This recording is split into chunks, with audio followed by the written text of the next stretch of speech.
Good morning, students. I thought all of you safe in your home. Okay. Now I would like to continue the chapter Pepe. Yes, I thought all of you see the videos and read and write in your home. I feel like that. Okay. ಪ್ರಿಯ ವಿದ್ಯಾರ್ಥಿಗಳೇ, ಈಗಾಗಲೇ ನಿಮಗೆ ಗೊತ್ತಿದೆ ಪೇಪೆ ಅನ್ನೋ ಪಾಠನ ನಾನು ಮಾಡ್ತಾ ಇದ್ದೆ. ಮತ್ತು ಈಗ ಏನು ಅರ್ಧ ಆಗಿದೆ ಅದನ್ನು ಮುಂದುವರೆದ ಭಾಗವನ್ನು ನಾವು ನೋಡೋಣ, ಅಥವಾ ಮುಂದುವರೆದ ಭಾಗವನ್ನು ನಾನೀಗ ಹೇಳ್ತಾ ಹೋಗ್ತೀನಿ, ಆಯಿತಾ? ಸಾಧ್ಯವಷ್ಟು ಮನೆಯಲ್ಲೇ ಇರಿ, ಹೊರಗೆ ಹೋಗಬೇಡಿ. ನಿಮ್ಮ ಸರದಿ ಬಂದಾಗ ನೀವು ಹಾಸ್ಪಿಟ್ಲಿಗೆ ಹೋಗಿ ಇಂಜೆಕ್ಷನ್ ತೊಗೊಳ್ಳಿ, ಅಥವಾ ನಿಮಗೆ ಸುರಕ್ಷತೆಗೆ ಅಂಥೇಳಿ ಕೊಡ್ತಾಯಿದ್ದಾರೆ. 18 ವರ್ಷದ ಮೇಲ್ಪಟ್ಟು 44 ವರ್ಷದ ಒಳಪಟ್ಟ ಎಲ್ಲ ಮಹಿಳಾ ಮತ್ತು ಪುರುಷರಿಗೆ ಇವಾಗ ವ್ಯಾಕ್ಸಿನೇಷನ್ ಸಿಗ್ತಾ ಇದೆ. ವಿದ್ಯಾರ್ಥಿಗಳೇ, ಆ ವ್ಯಾಕ್ಸಿನೇಷನ್ನ ಹೋಗಿ ತಗೊಳ್ಳಿ. ನಿಮ್ಮ ಫೋನಲ್ಲೇ ನೀವು ರಿಜಿಸ್ಟರ್ ಮಾಡಿ, ನಿಮಗೆ ಒಂದು ಕಡೆ ತೋರಿಸುತ್ತೆ. ನಿಮ್ಮ ಪಿನ್ ಕೋಡ್ ಹೊಡೆದ್ರೆ ಸಾಕು, ನಿಮ್ಮ ಸುತ್ತಮುತ್ತ ಅಥವಾ ನಿಮ್ಮ ಏನು ಪಿನ್ ಕೋಡ್ ಹೊಡೆದಿರ್ತೀರಿ ಅದು ಸುತ್ತಮುತ್ತಲ ಪ್ರದೇಶಗಳನ್ನ ತೋರಿಸುತ್ತೆ. ಅಲ್ಲಿ ಹೋಗಿ ನೀವು ಸಾಧ್ಯವಷ್ಟು ಮಟ್ಟಿಗೆ ವ್ಯಾಕ್ಸಿನೇಷನ್ ತೆಗೆದುಕೊಳ್ಳಿ. Okay, I will continue. See your textbook. Yes, the silly woman did not understand the murderous pride of the victor. She merely shook her first at time. ಪ್ರೀತಿ ವಿದ್ಯಾರ್ಥಿಗಳಿಗಾಗಲೇ ನಿಮಗೆ ಗೊತ್ತಿದೆ, ನಾನು ನಿಮಗೆ ಈ ಒಂದು ಪಾಠವನ್ನು ಅರ್ಧದಲ್ಲಿ ನಿಲ್ಲಿಸಿದ್ದೆ, ಅಥವಾ ಇವಾಗ ನಾನು ಈ ಒಂದು ಪಾಠವನ್ನು ಹೇಳಲಿಕ್ಕೆ ಹೊರಟಿದ್ದೀನಿ. ಇಲ್ಲಿ ಆತ ಅಂದ್ಕೊಳ್ತಾನೆ, ಪೇಪೆ ಈಕೆ ಒಬ್ಬಳು ಸಿಲ್ಲಿಯಾಗಿರ್ತಕ್ಕಂಥ ಮಹಿಳೆ ಅಂತೇಳಿ ಅಂದ್ಕೊಳ್ತಾನೆ. ಮತ್ತು ಅವಳು ಏನು ಅರ್ಥ ಮಾಡ್ಕೊಳ್ತಿಲ್ಲ, ಮತ್ತು ಆ ಗೆಲುವನ್ನು ಕೂಡ ಅವಳು ಅರ್ಥ ಮಾಡ್ಕೊಳ್ತಿಲ್ಲ. ಮತ್ತು ಎಷ್ಟು ಸಂದರ್ಭ ಅವನು ಅದು ಅರ್ಥ ಆಗ್ತಿಲ್ಲ ಅವಳಿಗೆ ಅಂಥೇಳಿ ಆತ ಶಾಕ್ ಆಗ್ತಾನೆ. ಯಾಕಂದರೆ ಆತನಿಗೆ ಗೊತ್ತಿದೆ ಈತ ಎಷ್ಟೆಲ್ಲ ಎಷ್ಟೆಲ್ಲ ಕಷ್ಟಪಟ್ಟಿದ್ದಾನೆ ಆ ಒಂದು ಸೇಬುಗಳನ್ನು ತರುವಾಗ, ಆ ಸೇಬಿನ ಬುಟ್ಟಿಯನ್ನು ತರುವಾಗ ಅಂಥೇಳಿ. ಆದರೆ ಆ ಹೆಂಗಸಿಗೆ ಅದು ಯಾವುದೂ ಕೂಡ ಗೊತ್ತಾಗ್ತಾ ಇಲ್ಲ, ಅರ್ಥ ಆಗ್ತಿಲ್ಲ ಅಂಥೇಳಿ ಈತ ಬೇಸರವನ್ನು ವ್ಯಕ್ತಪಡಿಸ್ತಾನೆ. ಹಾಗಾಗಿ ವಿದ್ಯಾರ್ಥಿಗಳೇ, ಎಷ್ಟೋ ಸಂದರ್ಭ ನಾವು ನಮ್ಮ ಕೆಲಸಗಳನ್ನು ಮಾಡುವಾಗ ಅಡೆತಡೆಗಳು ಉಂಟಾದಾಗ ನಮಗೆ ದಾರಿಯನ್ನು ತಲುಪೋದ್ರಲ್ಲಿ ಸ್ವಲ್ಪ ಲೇಟ್ ಆಗ್ಬೋದು. ಆದರೆ ಹಾಗಂತೇಳಿ ನಾವು ಎಲ್ಲರೂ ಒಂದೇ ರೀತಿಯಲ್ಲಿ ಇರಲಿಕ್ಕೆ ಸಾಧ್ಯ ಕೂಡ ಇಲ್ಲ ವಿದ್ಯಾರ್ಥಿಗಳೇ. ಹಾಗಾಗಿ ಸಾಧ್ಯವಷ್ಟು ಮಟ್ಟಿಗೆ ನಾವು ಬೇರೆಯವ್ರನ್ನ ಅರ್ಥ ಮಾಡ್ಕೊಳ್ತಕ್ಕಂಥ ಒಂದು ಪ್ರಯತ್ನಕ್ಕೆ ಮುಂದಾಗಬೇಕಿದೆ, ಆಯಿತಾ? ಹಾಗಾಗಿ ಇಲ್ಲಿ ಈ ಹಿಂಗ್ಸು ಅರ್ಥ ಆಗ್ತಿಲ್ಲ, ಹಿಂಗ್ಸ್ಗೆ ಅವನು ಗೆಲುವು ಅವನು ಹೇಗೆ ಅಂಥೇಳಿ. Pepe sisters who was much older but not smarter than he. ಅವನಿಗೆ ವಯಸ್ಸಾಗ್ತಾ ಇದೆ, ಆದರೆ ಆ ಏನು ಪೇಪೆ ಇದನ್ನಲ್ಲ ಅವನಷ್ಟು ಈಕೆ ಸ್ಮಾರ್ಟ್ ಇಲ್ಲ, ಆದರೂ ಅವನಿಗಿಂತ ವಯಸ್ಸಿನಲ್ಲಿ ದೊಡ್ಡವಳಿದ್ದಾಳೆ. Went to work as house maid in a villa owned by a rich American. ಶ್ರೀಮಂತರ ಮನೆಯೊಂದರಲ್ಲಿ ಈಕೆ ಮನೆ ಕೆಲಸವನ್ನು ಮಾಡ್ತಕ್ಕಂಥ ಒಂದು ಮಹಿಳೆಯಾಗಿ ಕೆಲಸವನ್ನು ನಿರ್ವಹಿಸ್ತಾ ಇದ್ದಾಳೆ. ಆ ಕೆಲಸಕ್ಕೆ ಹೋಗ್ತಾ ಇದ್ಲು, ಒಂದು ದೊಡ್ಡ ಮನೆ ಅಥವಾ ಬಂಗಲೆ. ಅಲ್ಲಿ ಆ ಒಂದು ಮನೆಯ ಯಜಮಾನ ಒಬ್ಬ ಶ್ರೀಮಂತ ಅಮೇರಿಕನ್ ಆಗಿದ್ದ. Her appearance altered at once she became neat and tidy. ಅಲ್ಲಿ ಕಾಣಿಸ್ತಾ ಇತ್ತು, ಅಲ್ಲಿ ಅವಳು ಹೇಗೆ ಕೆಲಸ ಮಾಡ್ತಾಳೆ ಅಂತೇಳಿ ಗೊತ್ತಾಗ್ತಿತ್ತು. ಜೊತೆಗೆ she became neat and tidy. ಸಾಮಾನ್ಯ ನಿಮ್ಗೆ ಗೊತ್ತಿರುತ್ತೆ ಮಕ್ಕಳ, ನೀಟ್ ಅಂದರೆ ತುಂಬ ನೀಟಾಗಿ, ಅಂದರೆ every day should have bath and every day brush the teeth and wash the face like etcetera. Okay, and neatly dressed, okay, dress sense. But she doesn't have anything. So here, and TD means also clean or neat. Okay, ಆಕೆ ಅಷ್ಟಾಗಿ ನೀಟಾಗಿರಲಿಲ್ಲ ಅಥವಾ ಅಚ್ಚುಕಟ್ಟಾದಂತಹ ರೀತಿಯಲ್ಲಿ ಇರಲಿಲ್ಲ. But her cheeks became rosy. But ಅವಳ cheeks ಹೇಗಿದ್ವಪ್ಪ ಅಂತ ಹೇಳಿದ್ರೆ ಅದು ನಂತರದ ದಿನಗಳಲ್ಲಿ ರೋಸ್ ರೀತಿಯಲ್ಲಿ. And she began to bloom and ripen like a pear in August. ಅಷ್ಟೇ ಅಲ್ಲದೆ ಆಕೆ ಏನೋ ಒಂದು ರೀತಿ ಒಂದು ಆಗಸ್ಟ್ ಹೊತ್ತಿಗೆ ಅವಳು ಬಂದಾಗ ಅವಳಿಗೆ ಏನೋ ಒಂದು ರೀತಿ ಒಂದು ಹೆಮ್ಮೆ ಅದರ ಅರ್ಥ ಆಗ್ತಿರಲಿಲ್ಲ.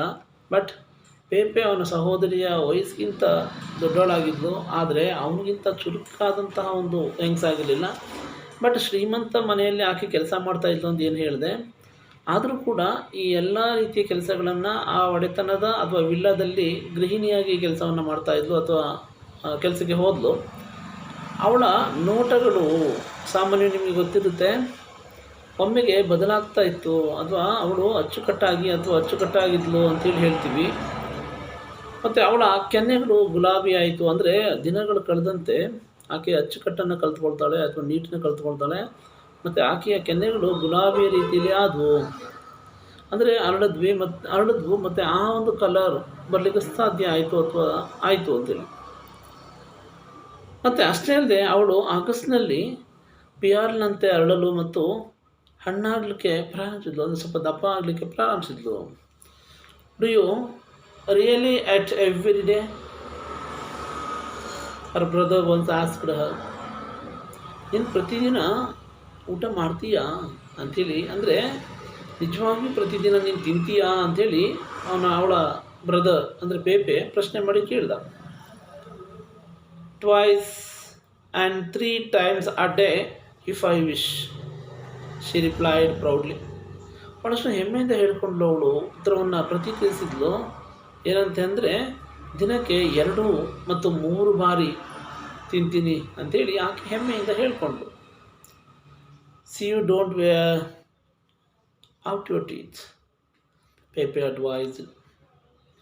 ಹಾಗೆ ಅಂದಮೇಲೆ ಹಾಗಾದರೆ ನೀನು ಇದನ್ನು ಧರಿಸ್ಬೇಡ, ನಿನ್ನ ಹಾಲುಗಳನ್ನು ತೋರಿಸ್ಬೇಡ ಅಂಥೇಳಿ ಆಕೆಗೆ ಆತ ಹೇಳ್ತಾನೆ.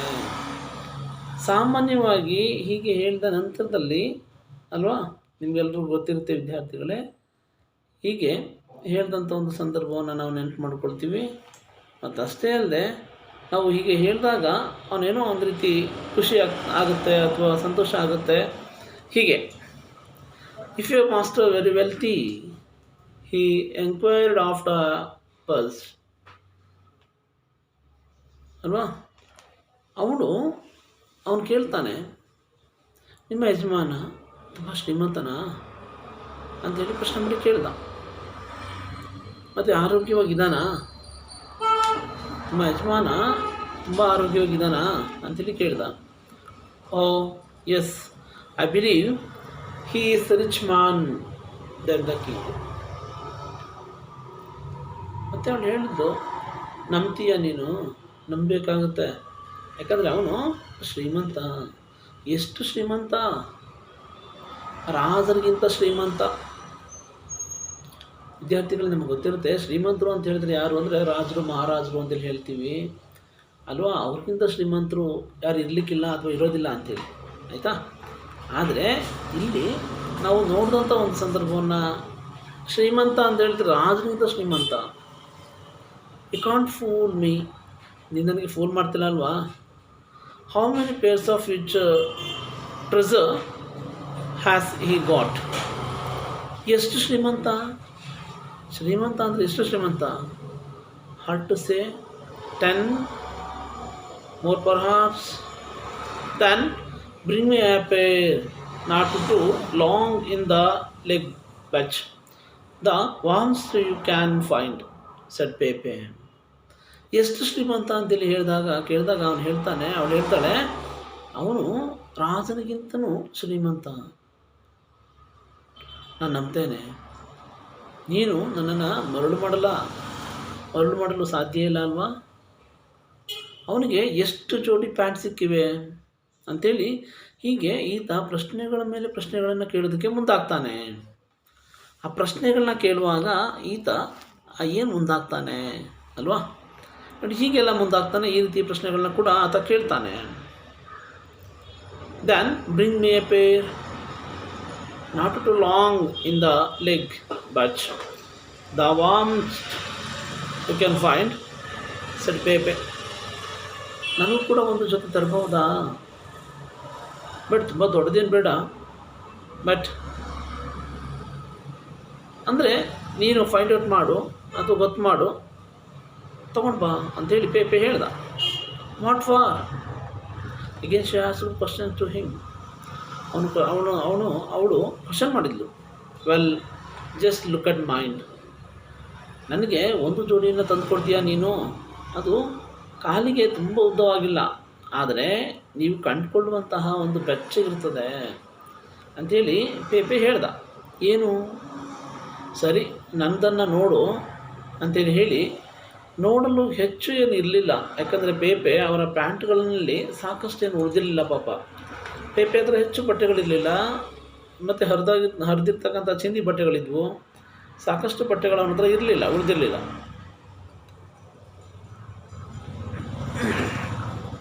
ಹಾಗಾಗಿ ಹೌದು ಅಂಥೇಳಿ ಒಪ್ಕೊಂಡ. ಮತ್ತು ಅವನ ಸಹೋದರಿ ಒಪ್ಪಿದ್ಲು. There was indeed not much to see, for little enough remained of Pepe's trousers. ಅಷ್ಟೇ ಅಲ್ಲದೆ ಆ ಬಟ್ಟೆಗಳೇನು ಅವನ ಹತ್ರ ಹೆಚ್ಚು ಇರಲಿಲ್ಲ. ಅದಕ್ಕೆ ಅವನು ಹೇಳ್ತಾನೆ, ನನ್ನ ಹತ್ರ ಬಟ್ಟೆಗಳು ಹೆಚ್ಚಿರಲಿಲ್ಲ, ಬಟ್ ಈ ಥರದ ಬಟ್ಟೆಗಳು ನನಗೆ ಬೇಕಿತ್ತು ಅಂತೇಳಿ ಹೇಳುವಾಗ ಅವಾಗ ಸ್ವಲ್ಪ ಅವ್ರಿಗೆ ಆಕೆಗೆ ಗೊತ್ತಾಗ್ಬೋದು, ಒಪ್ಕೊಳ್ತಾಳೆ.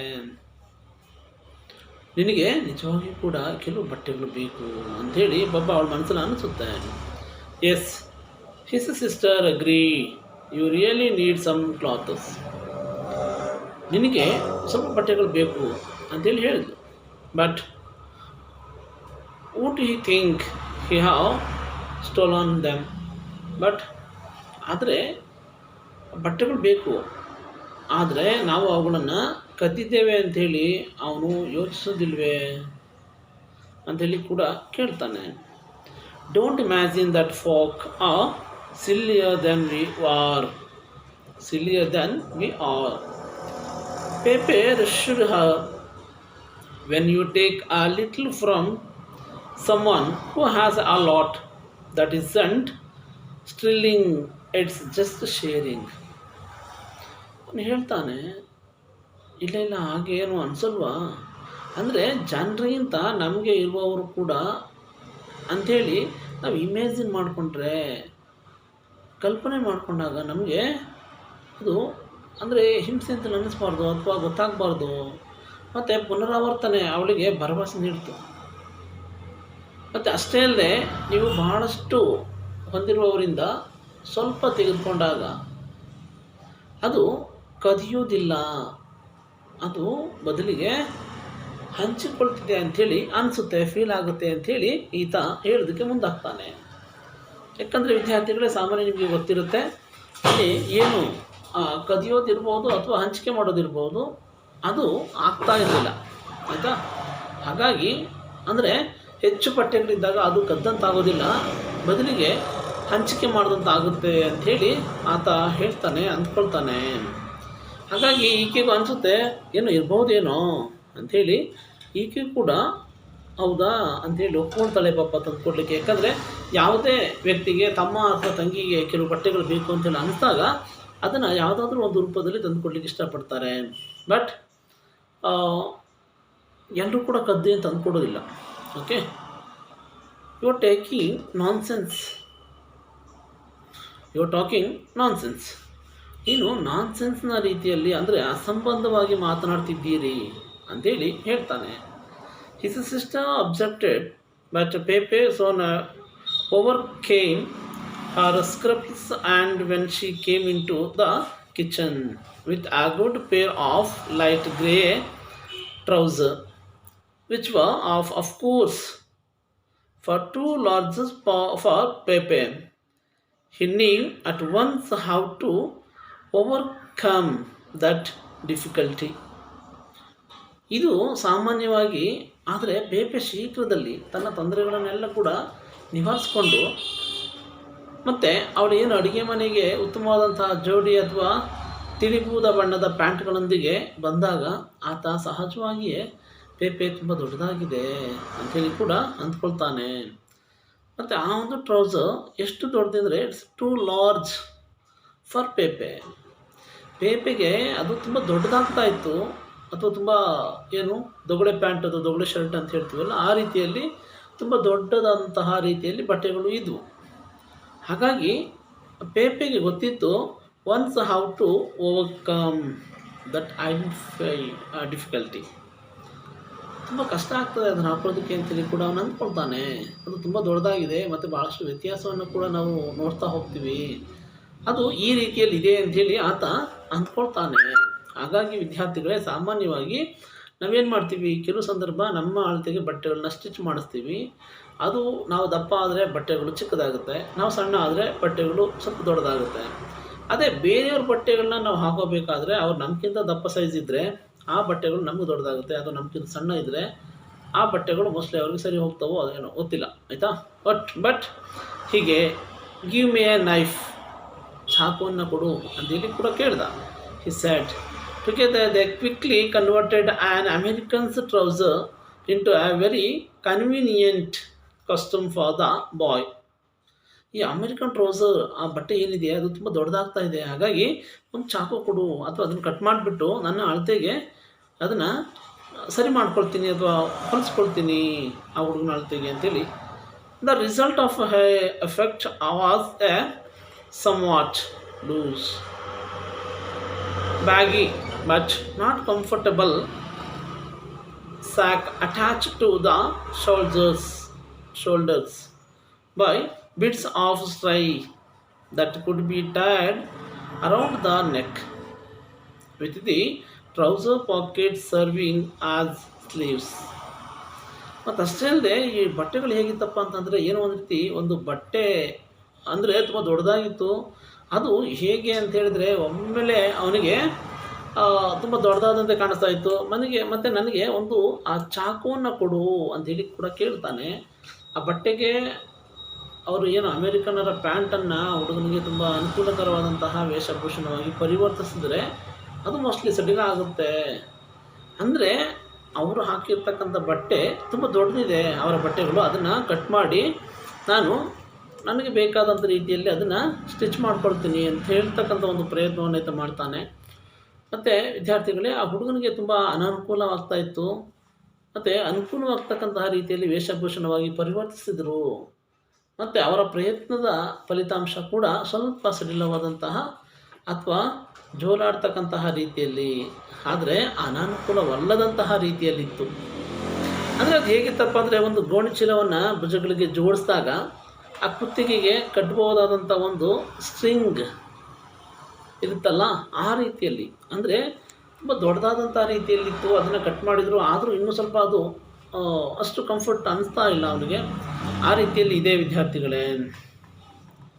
They might have turned out an even better and more convenient garment had the wife of the owner of the trouser not interrupted their labors. ಮತ್ತು ಅಷ್ಟೇ ಅಲ್ಲದೆ ಇಲ್ಲಿ ಸಾಮಾನ್ಯವಾಗಿ ಏನು ಆ ಪ್ಯಾಂಟನ್ನು ಸಡಿಲಗೊಳಿಸ್ತಕ್ಕಂಥ ಒಂದು ಸಂದರ್ಭ ಅಥವಾ ಅದರ ಕಾರ್ಯಗಳನ್ನು ಮಾಡ್ತಾ ಇದ್ದಂಥ ಒಂದು ಸಂದರ್ಭ, ಆ ಪ್ಯಾಂಟ್ ಮಾಲೀಕನ ಹೆಂಡತಿ ತಮ್ಮ ಶ್ರಮಕ್ಕೆ ಅಡ್ಡಿಯಾಗದಿದ್ದಲ್ಲಿ, ಅಂದರೆ ತೊಂದರೆ ಆಗದೆ ಇದ್ದರೆ ಸಾಕು ಅಂಥೇಳಿ ಯೋಚನೆ ಮಾಡ್ತಾಯಿದ್ರು. ಮತ್ತು ಅವರು ಇನ್ನೂ ಉತ್ತಮವಾದಂತಹ ಮತ್ತು ಹೆಚ್ಚು ಅನುಕೂಲಕರವಾದಂತಹ ಉಡುಪನ್ನು ಹೊರಹಾಕಿದ್ದಾರೆ. ಅಷ್ಟೇ ಅಲ್ಲದೆ ಅವಳೇನು ಅಡುಗೆ ಮನೆಗೆ ಬಂದಳು ಮತ್ತು ಅಲ್ಲಿ ಅನೇಕ ಭಾಷೆಗಳಲ್ಲಿ ಭಾಳಷ್ಟು ಬಟ್ಟೆಗಳಿದ್ವು, ಅದನ್ನು ನೋಡಿದ್ಲು. ಆ ಬಟ್ಟೆಗಳನ್ನ ನೋಡಿದಾಗ ಆಕೆ ಅಂದ್ಕೊಳ್ತಾಳೆ, ಆ ಬಟ್ಟೆಗಳು ಈ ರೀತಿಯಲ್ಲಿ ಇದ್ದಾವೆ ಅಂಥೇಳಿ. ಮತ್ತು ಆ ಬಟ್ಟೆಗಳನ್ನು ಆ ಮಾಲೀಕನ ಹೆಂಡತಿ ನೋಡ್ತಿದ್ರೆ ಸಾಕಪ್ಪ ಅನ್ನೋ ರೀತಿಯಲ್ಲಿ ಇತ್ತು ಪಾಪ ಅವ್ರಿಗೆ. ಆ ಶ್ರಮಕ್ಕೆ ಅಡ್ಡಿಯಾಗದಿದ್ದರೆ ಸಾಕು. ಯಾಕಂದರೆ ಪಾಪ ಇವರು ದೊಗಳೆ ಬಟ್ಟೆಗಳು ಅಥವಾ ದೊಡ್ಡದಾದಂಥ ಬಟ್ಟೆಗಳನ್ನು ಚಾಕುವಿನಿಂದ ಕೊಯ್ದು ಅದಕ್ಕೆ ಅಟ್ಲೀಸ್ಟ್ ತಕ್ಷಣ ಇಮಿಡಿಯೇಟ್ಲಿ ದೇ ಆರ್ ಸ್ಟಿಚಿಂಗ್, ತಕ್ಷಣ ಹೊಲಿತಕ್ಕಂಥ ಒಂದು ಪ್ರಯತ್ನವನ್ನು ಕೂಡ ಮಾಡ್ತಾರೆ. ಆ ಒಂದು ಟೈಮಲ್ಲಿ ಆ ಮಾಲೀಕನ ಹೆಂಡತಿ ಬರೆದಿದ್ದರೆ ಸಾಕು, ನೋಡದೇ ಇದ್ದರೆ ಸಾಕು ಅನ್ನೋ ರೀತಿಯಲ್ಲಿ ಇದ್ದರು. Okay. She came into the kitchen and began to give event to a string of very ugly words in many languages, pronounced equally badly as is customarily with Americans. ಮತ್ತು ಅವಳೇನು ಆ ಒಂದು ಯಜಮಾನ ಹೆಂಡತಿ ಅಥವಾ ಓನರ್ನ ಹೆಂಡತಿ, ಪ್ಯಾಂಟ್ ಓನರ್ ಇದ್ನಲ್ಲ, ಆ pant ಓನರ್ನ ಹೆಂಡತಿ ಅಲ್ಲಿಗೆ ಬಂದು, ವಿದ್ಯಾರ್ಥಿಗಳೇ ಅಡುಗೆ ಮನೆಗೆ ಬರ್ತಾಳೆ. ಅಲ್ಲಿ ಕೆಲವೊಂದು ಏನು ಇವರ ಸಂದರ್ಭಗಳನ್ನ ನೋಡಿದಂಥ ಅವಳು ಅಡುಗೆ ಮನೆಗೆ ಬಂದಳು. ಮತ್ತು ಅಲ್ಲಿ ಭಾಳಷ್ಟು ಭಾಷೆಗಳಲ್ಲಿ ಆಕೆ ಭಾಳಷ್ಟು ಕೊಳಕು ಪದಗಳನ್ನು ಬಳಸಿ ಆ ದಾರವನ್ನು ನೀಡಲಿಕ್ಕೆ ಪ್ರಾರಂಭಿಸಿದ್ಲು. ಯಾಕಂದರೆ ಬಟ್ಟೆ ಸ್ಟಿಚ್ ಮಾಡಲಿಕ್ಕೆ ದಾರ ಬೇಕು ಅಲ್ವ, ಅದಕ್ಕೆ. ಮತ್ತು ಅಷ್ಟೇ ಅಲ್ಲದೆ ವಿದ್ಯಾರ್ಥಿಗಳೇ, ಆ ಏನು ಕೊಳಕು ಪದಗಳನ್ನು ಬಳಸಿದ್ಲು, ಮತ್ತು ಅದು ಅಮೇರಿಕನ್ನೊಂದಿಗೆ ಏನೋ ಒಂದು ರೀತಿ ರೂಪಾಂತರ ಆದಂತೆ ಅಥವಾ ಅಷ್ಟೇ ಕೆಟ್ಟದಾಗಿ ಉಚ್ಚರಿಸಲಾಗ್ತಾ ಇತ್ತು. ಮತ್ತು ವಾಕ್ಚಾತುರ್ಯದ ಒಂದು ಹರಿವನ್ನು ಕೂಡ ಪರೀಕ್ಷೆ ಮಾಡಲಿಕ್ಕೆ ಪೇಪೆ ಏನೂ ಮಾಡೋಕ್ಕಾಗದೆ ಸುಮ್ಮನಾಗ್ತಾನೆ. ಅವಳು ಏನು ಬೈತಾಳೆ ಅದನ್ನು ಅನ್ನಿಸ್ಕೊಂಡು ಪಾಪ ಅವರೆಲ್ಲರೂ ಕೂಡ ಸುಮ್ಮನಾಗ್ತಾರೆ. Pepe could do nothing to check the flow of equivalency. He frowned presses his hand to his heart, clapped despairingly at his head and sighed loudly. But she did not calm down until her husband appeared on the scene. ಇಲ್ಲಿ ಪಾಪ ಅವಳೇನು ದಾರ ಕೊಡಬೇಕಾದ್ರೆ ಬಾಯಿ ಬಂದಂಗೆ ಬೈತಾ ಇದ್ಲು. ಹಲವಾರು ಭಾಷೆಗಳನ್ನು ಬಳಸಿ, ಕೊಳಕು ಪದಗಳನ್ನು ಬಳಸಿ ಮಾತನಾಡ್ತಾ ಇದ್ಲು, ಬೈತಾ ಇದ್ಲು, ಅವಾಚ್ಯ ಶಬ್ದಗಳಿಂದ ಮಾತನಾಡ್ತಾ ಇದ್ಲು. ಮತ್ತು ಏನೆಲ್ಲ ಮಾತನಾಡ್ತಾಳೆ ಅಂಥೇಳಿ ಕೂಡ ಕೇಳಿಸ್ಕೊಂಡ. ಬಟ್ ಪೇಪೆ ಏನೂ ಮಾಡಲಾರ್ನು. ಯಾಕಂದರೆ ಸಾಮಾನ್ಯವಾಗಿ ಅವ್ರ ಮನೇಲಿ ಅವನಿದ್ದಾನೆ, ಮತ್ತು ಅವ್ರ ಮನೆಯಲ್ಲಿ ಇರ್ತಕ್ಕಂಥ ಬಟ್ಟೆಗಳನ್ನ ಅವನು ತೊಗೊಂಡಿದ್ದಾನೆ, ಮತ್ತು ಅವ್ರದ್ದೇ ಬಟ್ಟೆಗಳನ್ನು ಸ್ಟಿಚ್ ಮಾಡ್ತಾ ಇದ್ದಾನೆ ಕಟ್ ಮಾಡಿ. ಹೀಗಾಗಿ ಅವ್ರು ಏನಾದರೂ ಕೂಡ ಅನ್ನಿಸ್ಕೋಬೇಕಾಗುತ್ತೆ. ಒಂದು ವಿತ್ ಪರ್ಮಿಷನ್ ತೊಗೊಂಡಿದ್ದರೆ ತೊಂದರೆ ಇರಲಿಲ್ಲ, ಬಟ್ ವಿತೌಟ್ ಪರ್ಮಿಷನ್ ಇವರೇನು ಮಾಡಿದ್ದಾರೆ, ಅದನ್ನು ಕದ್ದಿದ್ದಾರೆ. ಹಾಗಾಗಿ ಅವಳು ಬಾಯಿ ಬಂದಂಗೆ ಬೈತಾ ಇದ್ದಾಳೆ. ಅವಳು ಗಂಟಿಕ್ಕಿದ್ದನ್ನು, ಅವನ ಕೈಯನ್ನು ಅವನ ಹೃದಯದಲ್ಲಿ ಒತ್ತಿದ. ಏನು ಇಷ್ಟೊಂದು ಬೈತಾಳಲ್ಲ ಇವಳು, ಹೀಗೆ ಬೈತಾಳಲ್ಲ ಇವಳು ಅಂಥೇಳಿ ಪಾಪ ಅವನಿಗೆ ಮನಸ್ಸಿಗೆ ಬೇಸರ ಆಗುತ್ತೆ. ಆದರೂ ಅವನ ಹೃದಯದ ಮೇಲೆ ಅವನ ಕೈಯನ್ನು ಇಟ್ಕೊಳ್ತಾನೆ. ಅವನ ತಲೆಯ ಮೇಲೆ ಹತಾಶೆಯಿಂದ ಕೂಡಿದಂತಹ ಒಂದು ಜೋರಾಗಿ ಇರ್ತಕ್ಕಂಥ ಒಂದು ನಿಟ್ಟುಸಿರನ್ನ ಬಿಟ್ಟ. ಸಾಮಾನ್ಯ ನಿಮಗೆಲ್ಲ ಗೊತ್ತಿರುತ್ತೆ, ನೀವು ತುಂಬ ಟಯರ್ಡ್ ಆದ ಟೈಮಲ್ಲಿ, when you tired the time you take long breath, ನೀವೊಂದು ದೊಡ್ಡ ಪ್ರಮಾಣದ ಉಸಿರನ್ನ ತೆಗೆದುಕೊಂಡು ಅದನ್ನು ಹೊರಬಿಡ್ತೀರಿ ಅಲ್ವಾ. ಹಾಗೆ ಇಲ್ಲಿ ಕೂಡ ಆತ ಬಹಳಷ್ಟು ನಿರಾಸೆಯನ್ನು ಹೊಂದಿದ, ಮತ್ತು ಜೋರಾಗಿ ನಿಟ್ಟುಸಿರನ್ನ ಬಿಟ್ಟ. ಮತ್ತು ಆದರೆ ಆ ಪತಿ ದೃಶ್ಯದಲ್ಲಿ ಕಾಣಿಸ್ಕೊಳ್ಳೋವರೆಗೂ ಕೂಡ ಅವಳು ಶಾಂತವಾಗಿರಲಿಲ್ಲ. ಅರ್ಥ ಆಗ್ತಿದೆಯಾ? ಅವಳ ಗಂಡ ಆ ದೃಶ್ಯದಲ್ಲಿ ಕಾಣಿಸ್ಕೊಳ್ಳೋ ತನಕನೂ ಕೂಡ ಅವನ ಹೆಂಡತಿ, ಪ್ಯಾಂಟ್ನ ಮಾಲೀಕನ ಹೆಂಡತಿ, ಅಂದರೆ ಅಮೇರಿಕನ್ ಪ್ಯಾಂಟು ಏನು ಮಾಲೀಕನ ಹೆಂಡತಿ ಇದ್ದ ಅವಳು ಆ ದೃಶ್ಯದಲ್ಲಿ ಗಂಡ ಕಾಣಿಸ್ಕೊಳ್ಳೋವರೆಗೂ ಕೂಡ ಅವಳು ಶಾಂತವಾಗಿರಲಿಲ್ಲ. ಅಂದರೆ ತುಂಬ ಗಯ್ಯಾಳಿ ಥರ ಬಾಯಿ ಬಂದಂತೆ ಬೇರೆ ಬೇರೆ ಕೊಳಕು ಪದಗಳನ್ನು ಬಳಸಿ ಮಾತನಾಡೋದಕ್ಕೆ ಮುಂದಾಗಿದ್ಲು ವಿದ್ಯಾರ್ಥಿಗಳೇ. ಆಯಿತಾ? ಹಾಗಾಗಿ ವಿದ್ಯಾರ್ಥಿಗಳೇ ಇಷ್ಟಿರಲಿ. I will continue the next class. Okay, I think all of you understood, and I think you are all reading and writing every day. Okay, thank you for watching. Okay.